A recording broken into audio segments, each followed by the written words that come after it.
Esse é o Motor de Leitura, um podcast que pensa o livro no tempo das redes. Aqui, leitura digital é resistência, experimento e horizonte. Investigamos o que muda quando o ler se conecta a algoritmos, dados e desejos. Aperte o play. O futuro da leitura já começou. Hoje, a gente vai mergulhar em Respirare, Caos e Poesia, do Franco Bifo Berardi, é a edição argentina de 2020. A ideia é explorar essa metáfora central dele, a da respiração, ou a dificuldade de respirar, né? Como chave para entender o caos atual, caos social, psíquico, ambiental. E onde entra a poesia nisso tudo? O Berardi começa, assim, com impacto forte, né? Aquela frase do Eric Garner, não consigo respirar. Terrível. E ele usa isso como um símbolo dessa asfixia moderna que a gente sente. Exatamente. Não é só o ar poluído, né? É a ansiedade da precarização, é a velocidade do tecnocapitalismo. É.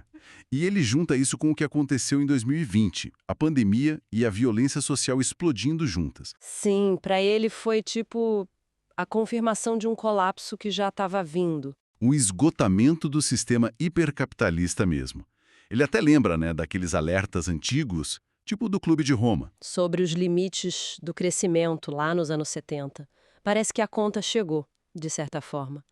E o interessante é a saída que ele propõe, ou pelo menos aponta. Que não é a política tradicional, né? Não, é a poesia.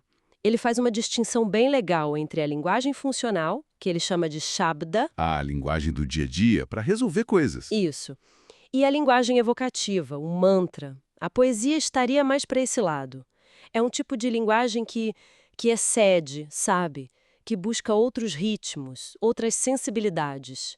Não cabe na caixinha do significado comum. Faz sentido. Lembra aquela citação do Hölderlin? O que resta fundam os poetas. Exato.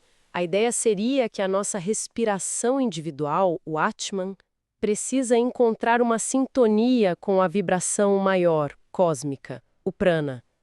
E a poesia seria esse caminho. Essa busca por sintonia me faz pensar naquele outro conceito que ele usa, o caosmos, que vem do Guattari, né? Sim, é uma ideia muito potente. Não é negar o caos, mas achar uma ordem, uma harmonia dentro dele. Uma osmose com o caos, quase. Isso. Aprender a respirar nesse ambiente caótico.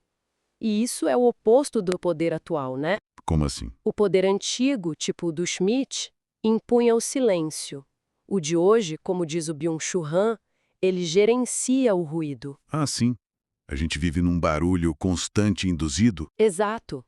Uma aceleração que leva ao que o Berardi chama de espasmo, uma reação quase sem pensamento. E nesse cenário, o código, o algoritmo, acaba ditando as regras, né? Prescrevendo o futuro. Totalmente.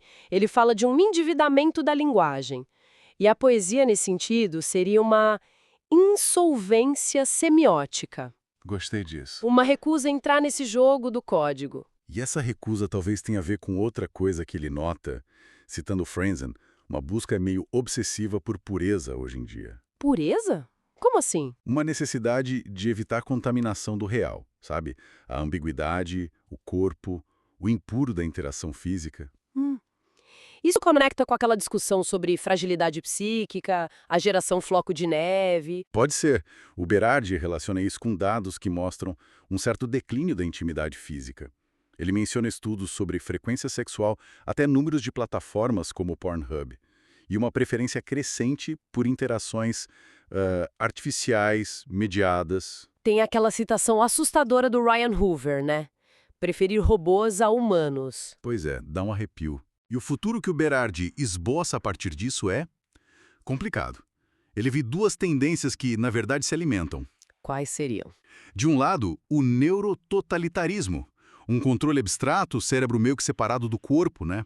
O autômato digital. E do outro? O corpo descerebrado, que seria essa reação mais visceral, identitária, meio fascismo pós-moderno, como ele diz. Uma reação bruta à abstração.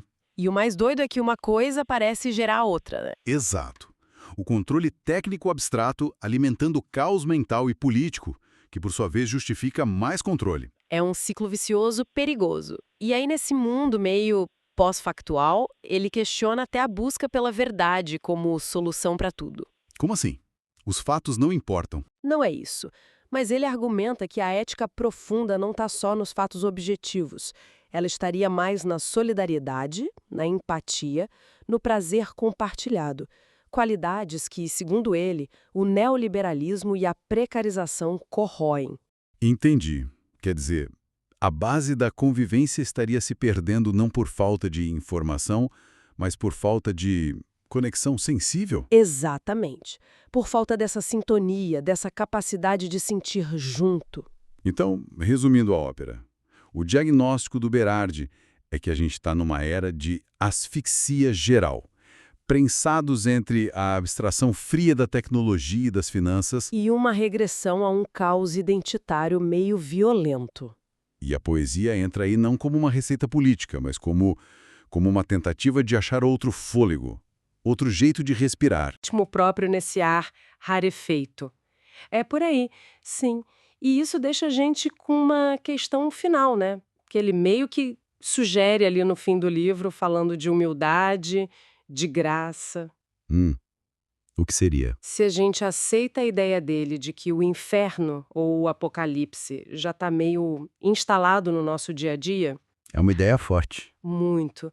Mas se for o caso, talvez a questão central não seja mais só a revolta contra a impotência, que às vezes só frustra mais. Talvez seja preciso cultivar uma certa humildade diante desse caos todo e buscar ativamente por momentos de graça, de prazer, de solidariedade dentro dessa condição. Aprender a respirar diferente, mesmo no sufoco?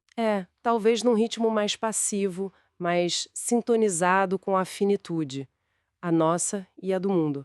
A pergunta que fica é meio incômoda, né? Qual? Como é que a gente pode encontrar felicidade no inferno?